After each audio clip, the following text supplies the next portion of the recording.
Hello hi friends, ನೀವು banana chips ತಿಂದಿರಬಹುದು, ಇಲ್ಲ ಆಲೂಗಡ್ಡೆ ಚಿಪ್ಸು, ಹಾಗಲಕಾಯಿ ಚಿಪ್ಸು ಎಲ್ಲ ತಿಂದಿರ್ತೀರ. ಕೆಲವರು ಇದನ್ನು ಹಲಸಿನಕಾಯಿ ಚಿಪ್ಸ್ ಅಂತೂ ತಿಂದಿರೋಕ್ಕೆ ಸಾಧ್ಯನೇ ಇಲ್ಲ. ತುಂಬಾ ಟೇಸ್ಟಿಯಾಗಿರುತ್ತೆ ಫ್ರೆಂಡ್ಸ್. ಇದು ಹಲಸಿನಕಾಯಿ ಹಣ್ಣು ಅಲ್ಲ, ಇದು ಕಾಯಿ. ತುಂಬ ಹಣ್ಣು ಇನ್ನೇನು ಮಿಡಲಲ್ಲಿರುತ್ತಲ್ಲ ಆ ಕಾಯಿ ಫ್ರೆಂಡ್ಸ್. ತುಂಬಾ ಟೇಸ್ಟಿಯಾಗಿರುತ್ತೆ. ಯಾರೆಲ್ಲ ಟ್ರೈ ಮಾಡಿಲ್ಲ hello hi friends, welcome back to my YouTube channel. ಇವತ್ತು ಹಲಸಿನಕಾಯಿ ಚಿಪ್ಸು ಯಾವ ರೀತಿ ಮಾಡೋದು ಅಂತ ತೋರಿಸ್ಕೊಡ್ತೀನಿ. ತುಂಬಾ ಚೆನ್ನಾಗಿರುತ್ತೆ ಗಾಯ್ಸ್. ಒಂದ್ಸಲಿ ಟ್ರೈ ಮಾಡಿಲ್ಲ ಅಂದರೆ ಟ್ರೈ ಮಾಡಿ, ತುಂಬ ಚೆನ್ನಾಗಿರುತ್ತೆ. ನೋಡಿ, ಈ ಥರ ಹಸಿ ಹಸಿ ಇರಬೇಕು, ತುಂಬ ಹಣ್ಣಾಗಿರಬಾರ್ದು, ತುಂಬ ಇದು ಇರಬಾರ್ದು, ಹಾಡಾಗೂ ತುಂಬ ಹಾಡಾಗೂ ಇರಬಾರ್ದು. ನೋಡಿ, ಈ ಟೈಪಲ್ಲಿ ಇದ್ರೆ ಸಾಕು. ನೋಡ್ಕೊಳ್ಳಿ ಒಂದ್ಸಲಿ, ತುಂಬಾ ಚೆನ್ನಾಗಿರುತ್ತೆ ಗಾಯ್ಸ್. ಒಂದ್ಸಲಿ ಟ್ರೈ ಮಾಡಿ ನೋಡಿ. ಈಗ ಸಣ್ಣ ಸಣ್ಣದಾಗಿ ಹಚ್ಕೊಳ್ಳೋಣ. ಈ ಒಳಗಡೆ ಇರುತ್ತಲ್ಲ ಈ ಭಾಗ ತೆಗೆದ್ಬಿಡಿ.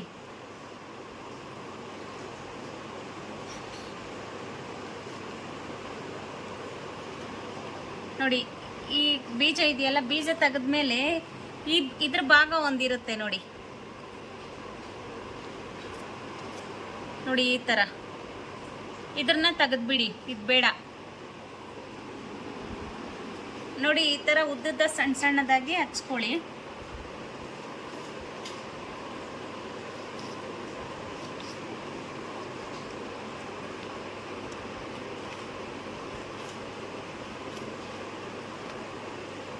ನೋಡಿ, ಈ ರೀತಿ ಉದ್ದುದ್ದ ಹಚ್ಕೊಳ್ಳಿ. ತುಂಬಾ ಟೇಸ್ಟಿಯಾಗಿರುತ್ತೆ ಫ್ರೆಂಡ್ಸ್, ತುಂಬ ಚೆನ್ನಾಗಿರುತ್ತೆ. ಯಾರೆಲ್ಲ ಟ್ರೈ ಮಾಡಿಲ್ಲೋ ಟ್ರೈ ಮಾಡಿ ಒಂದ್ಸಲಿ. ಇಲ್ಲಿ ತೋರಿಸ್ತೀನಿ, ಇಲ್ಲಿ ನೋಡಿ, ಈ ಥರ ಉದ್ದುದ್ದ.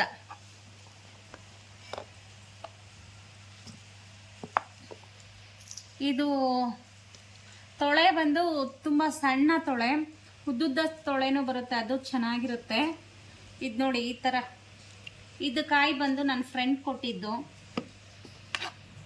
ಚೆನ್ನಾಗಿರುತ್ತೆ. ಅವರು ತಗೊಂಬಂದ್ರಂತೆ, ಅವ್ರಿಗೆ ಹಣ್ಣು ಆಗಿಲ್ಲ, ಆ ಕಡೆ ಕಾಯಿ ಆದರೂ ಆದರೆ ಸಾಂಬಾರು ಅದು ಇದು ಯೂಸ್ ಮಾಡ್ತಾರೆ. ಈಗ ಈ ಥರ ಮಾಡೋದು ಕೆಲವ್ರಿಗೆ ಗೊತ್ತಿರಲ್ಲ, ಕೆಲವ್ರಿಗೆ ಹಣ್ಣಾಗಿದೆಯೋ ಇಲ್ಲೋ ಅಂತಲೂ ಗೊತ್ತಿರಲ್ವಲ್ಲ, ತಂದ್ಬಿಟ್ಟಿರ್ತಾರೆ. ಆ ಥರ ವೇಸ್ಟ್ ಮಾಡೋ ಬದಲು ನೋಡಿ, ಈ ಥರ ಚಿಪ್ಸ್ ಥರ ಮಾಡ್ಕೊಳ್ಳಿ, ತುಂಬಾ ಟೇಸ್ಟಿಯಾಗಿರುತ್ತೆ. ತೋರಿಸ್ಕೊಡ್ತೀನಿ.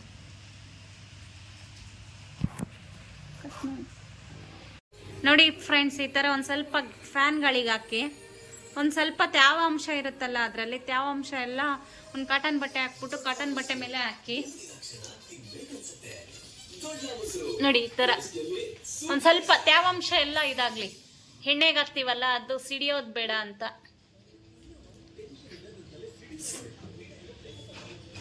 ಜಾಸ್ತಿ ಏನಿಲ್ಲ, ಸುಮ್ಮನೆ ಹಂಗೆ ಕಾಟನ್ ಬಟ್ಟೆ ಮೇಲೆ ಹಾಕಿ. ಇನ್ನೂ ಒಂದು ಸ್ವಲ್ಪ ಇದ್ದಾವೆ, ಎಲ್ಲ ಇನ್ನು ಕಟ್ ಮಾಡ್ತಾ ಇದ್ದೀನಿ. ಒಂದಷ್ಟು ಕಟ್ ಮಾಡಿ ಇಟ್ಟಿದ್ದೀನಿ. ತೇವಾಂಶ ಒಂದು ಸ್ವಲ್ಪ ಬಟ್ಟೆ ಹೀರ್ಕೊಂಡ್ಲಿ ಅಂತ ಫ್ಯಾನ್ಗಳಿಗೆ ಹಾಕಿದ್ವಿ. ಈ ಮೇಡಮ್ ಅವರು ಹಲಸಿನಕಾಯಿ ಬಿಡಿಸ್ತಾ ಇದ್ದಾರೆ, ಆ ಮೇಡಮ್ ಅವರು ಹಲಸಿನಕಾಯಿ ಒಣಗಾಕ್ತಾ ಇದ್ದಾರೆ. ಅವನು ಮಾತ್ರ ಯಾವಾಗೂ ಹುಡ್ಕಾಡೋದೆ ಫ್ರಿಜ್ಜಲ್ಲಿ. ನಮ್ಮ ಮಮ್ಮಿ ಏನಿಟ್ಟಿರ್ತೈತೆ, ನಮ್ಮ ಮಮ್ಮಿ ಏನಿಟ್ಟಿರ್ತೈತೆ, ಚಾಕ್ಲೇಟು ಅದು ಇದು. ಯಾವಾಗ ನೋಡು ತಿಂಡಿ ಹುಡುಕ್ತಾನೆ ಇರ್ತಾನೆ, ಊಟ ಅಂತೂ ಮಾಡಲ್ಲ, ತಿಂಡಿ ಹುಡ್ಕೋದ್ರಲ್ಲೇ ಇರ್ತಾನೆ. ನಿನ್ನ ಫ್ರೆಂಡ್ಸ್ ಕೊಟ್ಟಿದ್ದು ಚಾಕ್ಲೇಟ್ ಹಂಗೆ ಇಟ್ಕೊಂಡು. ಅನುಷಾ ಬರ್ತಡೇಗೆ ಅಂತ ಅವ್ರ ಫ್ರೆಂಡ್ಸ್ ಎಲ್ಲ ಚಾಕ್ಲೇಟ್, ಡೈರಿ ಮಿಲ್ಕು ಆ ಥರ ಎಲ್ಲ ಚಾಕ್ಲೇಟ್ ಎಲ್ಲ ಕೊಟ್ಟಿದ್ದಾರೆ. ಅದನ್ನ ಹಂಗೆ ಇಟ್ಕೊಂಡಿದ್ದಾಳೆ, ತಿಂದಿರಾ. ಒಂದೇನೋ ಖಾಲಿ ಮಾಡಿದ್ದಾಳೆ, ಒಂದೋ ಎರಡೋ.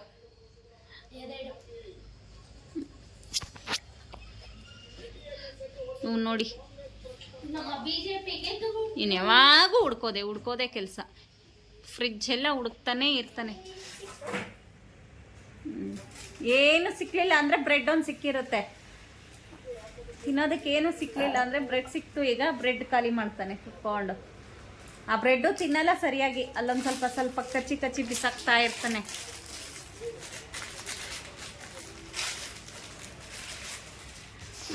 ಮುಂದೆ ಹೋಗೋಣ ಇರಿ. ಇದೆಲ್ಲ ಒಂದು ಸ್ವಲ್ಪ ಕಟ್ ಮಾಡಿಬಿಟ್ಟು ಮತ್ತೆ ತೋರಿಸ್ತೀನಿ ನಿಮಗೆ ಯಾವ ರೀತಿ ಎಲ್ಲ ಕಟಿಂಗ್ ಮಾಡಿ ಎಣ್ಣೆಗೆ ಹಾಕ್ತೀವಿ ಅಂತ. ಕಾಪಿ ಚೇಷ್ಟೆ ಮಾಡೋದ್ರಲ್ಲಿ ನಂಬರ್ 1 ಹೋಗ್ಬಿಟ್ಟವನ ಯಶು. ಅವನು ಮೇಡಮ್ ಅವ್ರಿಗೆ ನಿನ್ನೆಯಿಂದ ಹುಷಾರಿರಲಿಲ್ಲ, ಇವತ್ತು ಸ್ಕೂಲ್ಗೂ ಹೋಗಿಲ್ಲ.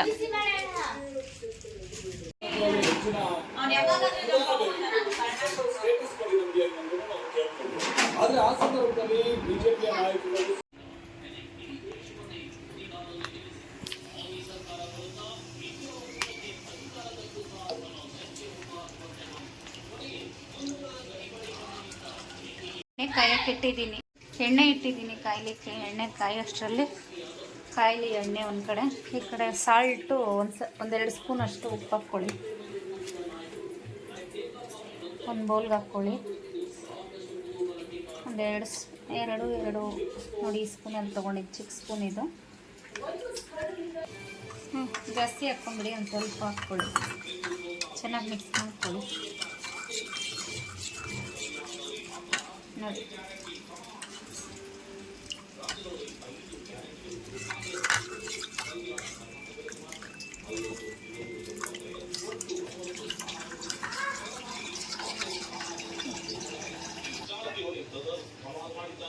ಬೆಳಗಾವಿಯಲ್ಲಿ ಲಕ್ಷ್ಮಿ ಹೆಬ್ಬಾಳ್ಕರ್ ಚಿತ್ರವನ್ನು ಸಾಧಿಸಲು ರಮೇಶ್ ಜಾರಕಿಹೊಳಿ ಯಶಸ್ವಿಯಾಗಿದ್ದಾರೆ.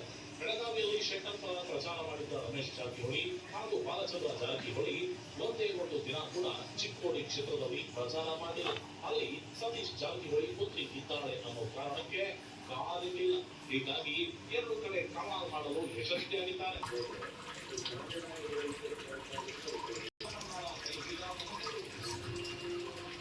ಇನ್ನು ಕಾಯಬೇಕು ಒಂದು ಸ್ವಲ್ಪ. ನೋಡಿ, ಈ ಥರ ಡ್ರೈ ಆಗಿರಬೇಕು. ತೇವಾಂಶ ಒಂದು ಸ್ವಲ್ಪ, ಅದರಲ್ಲಿ ತೇವಾಂಶ ಇರುತ್ತೆ, ಅದು ಬಟ್ಟೆ ಮೇಲೆ ಹಾಕಬೇಕು. ನೋಡಿ, ಎಣ್ಣೆ ಹಾಲಿದೆ.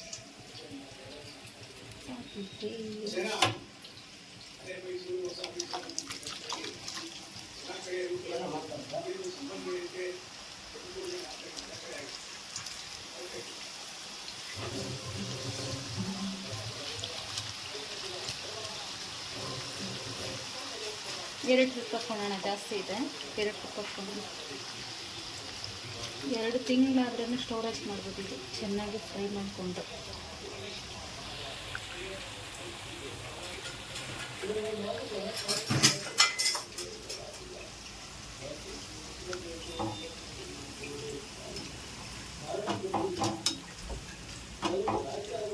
ಚೆನ್ನಾಗಿ ಫ್ರೈ ಆಗುತ್ತೆ.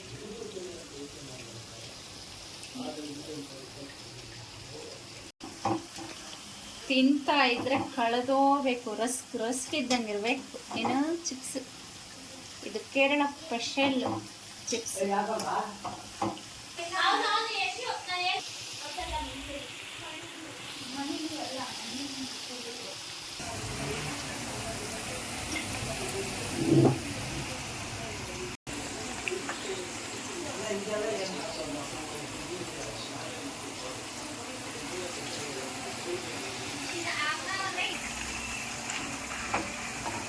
ನೋಡಿ, ಈ ಥರ ಗರ್ಗರಿಯಾಗಿರುತ್ತೆ.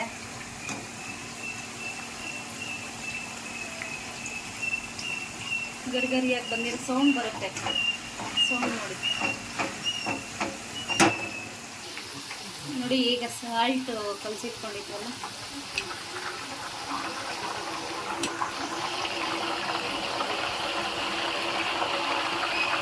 ಹುಷಾರಾಗಿ ಹಾಕ್ಕೊಬೇಕು. ಎದುರು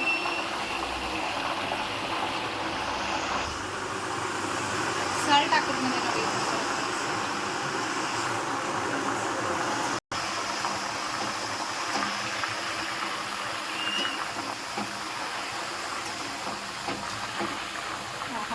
ಘಮ ಅಂತ ಸ್ಮೆಲ್ ಬರ್ತಾ ಇದೆ.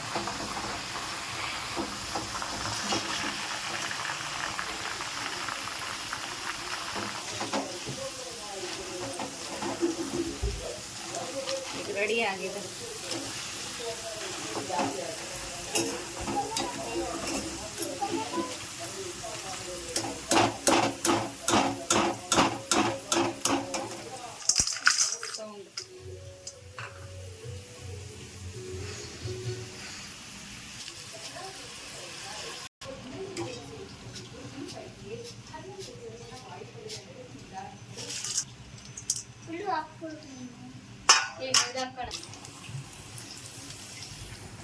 Second trip.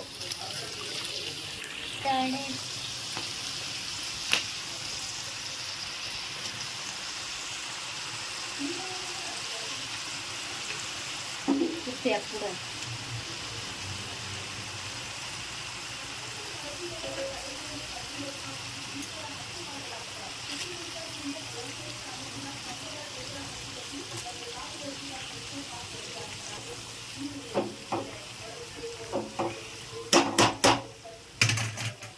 ಆಪ್ಷನಬಲ್ ಖಾರ. ನಿಮ್ಮ ಖಾರ ಬೇಕಿದ್ರೆ ಹಾಕ್ಕೊಳ್ಳಿ, ಇಲ್ಲಾಂದರೆ ಹಂಗೆ ತಿನ್ನಿ.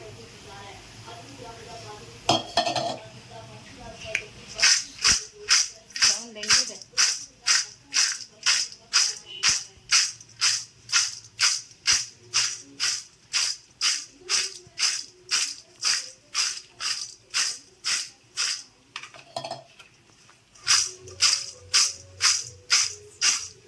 ಈ ಥರ ಸೌಂಡ್ ಬರಬೇಕು.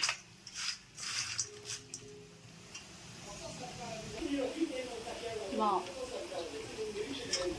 ಚೆನ್ನಾಗಿದೆ.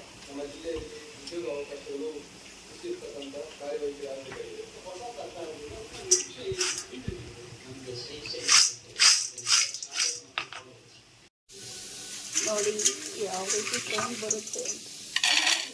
ವಾವ್,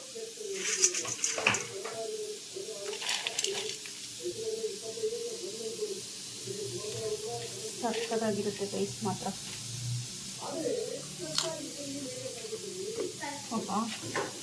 ಸಖತ್ ಸೌಂಡು ಮಸ್ತಾಗಿರುತ್ತೆ. ನೋಡಿ ಹಲಸಿನಕಾಯಿ ಇದು ತೊಳೆದಲ್ಲಿ ಬಂದು ಚಿಪ್ಸ್ ಮಾಡಿದ್ವಲ್ಲ, ಇದು ಕಾಯಿ ಬೀಜ.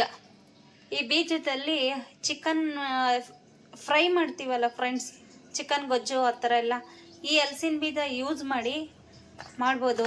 ಇದೊಂದು ಸ್ವಲ್ಪ ಬಿಸಿಲಿಗೆ ಹಾಕ್ಬಿಟ್ಟು ಒಂದು ಸ್ವಲ್ಪ ಈ ಮೇಲ್ಗಡೆ ಇರೋ ಚಿಪ್ಪೆ ಎಲ್ಲ ತೆಗೆದ್ಬಿಟ್ಟು ಹಿಂಗೆ ತೆಗೆದ್ಬಿಟ್ಟು ಒಂದು ಸ್ವಲ್ಪ ಇದೆಲ್ಲ ಮಾಡ್ಕೊಬೋದು. ಇದರಲ್ಲೂ ಚಿಪ್ಸ್ ಮಾಡ್ಬೋದು, ಬಟ್ ಅಷ್ಟು ಇಷ್ಟ ಆಗಲ್ಲ ನಮಗೆ. ಇದರಲ್ಲೇನು ಅಷ್ಟೇನು ಚೆನ್ನಾಗಿರಲ್ಲ. ಚಿಪ್ಸ್ ಮಾಡ್ತಾರೆ, ಕೆಲವ್ರು ಮಾಡ್ತಾರೆ, ಅಷ್ಟೊಂದೇನು ಟೇಸ್ಟ್ ಇರಲ್ಲ. ಈ ಸಾಂಬಾರು ಮಾಡ್ಬೋದು, ಈ ಬೇಳೆ ಸಾಂಬಾರು ಜೊತೆ. ಮತ್ತು ಇದಕ್ಕೆ ಚಿಕನ್ ಗೊಜ್ಜು ಮಾಡ್ತೀವಲ್ಲ, ಗೊಜ್ಜು ರೀತಿ ಆ ಥರ ಮಾಡ್ಕೊಬೋದು. ತುಂಬ ರುಚಿಯಾಗಿರುತ್ತೆ. ಇದು ರಾತ್ರಿ ಒಂದು ಸ್ವಲ್ಪ ಇದಕ್ಕೆ ಹಾಕಿದ್ವಿ ಬೇಳೆ ಸಾಂಬಾರಿಗೆ, ತುಂಬ ಚೆನ್ನಾಗಿತ್ತು. ನೋಡಿ ಈ ಥರ ಸ್ಟೋರೇಜ್ ಮಾಡಿಟ್ಟಿದ್ದೀನಿ. ಅರ್ಧ ಭಾಗ ಖಾಲಿ ಮಾಡಿಬಿಟ್ರು, ಇನ್ನು ಸ್ವಲ್ಪ ಇದೆ.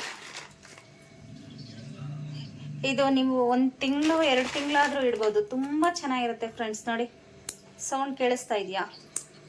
ಸಖತ್ತಾಗಿರುತ್ತೆ ಮಾತ್ರ ಟೇಸ್ಟು.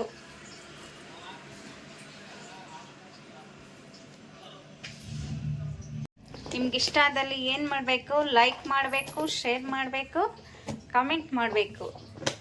ಮತ್ತೊಂದು ವಿಡಿಯೋದಲ್ಲಿ ಸಿಗೋಣ. ಓಕೆ, ಟೇಕ್ ಕೇರ್, ಬಾಯ್ ಬಾಯ್ ಫ್ರೆಂಡ್ಸ್.